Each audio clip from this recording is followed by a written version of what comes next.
जम्मू कश्मीर के lieutenant governor Manoj Sinha ने आज शहीद डीएसपी हुमायूं भट्ट के घर जाकर लवाहिकीन के साथ ताज़ियत का इजहार किया। मनोज सिन्हा ने इस मौके पर शहीद हुमायूं भट्ट को खराज अकीदत पेश किया। वाज़ेह है कि डीएसपी हुमायूं भट्ट ने कोकरनाग एनकाउंटर के दौरान मुल्क के लिए अपनी जान का नजराना पेश किया था। दीगर अफसरान भी इस मौके पर एलजी के हमरा मौजूद थे।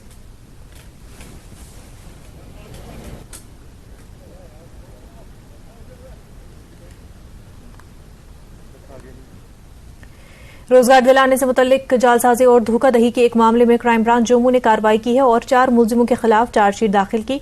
मुजरिम रोजगार के जाली रैकेट को चलाने में मसरूफ थे और भोले भाले कई लोगों को फांस लिया था। धोखेबाज नौजवानों को सरकारी नौकरी दिलाने का झांसा दिया करते थे। बेरोजगार नौजवानों ने उनके पास अपनी मेहनत की कमाई के लगभग 42 लाख रुपए जमा कराए थे।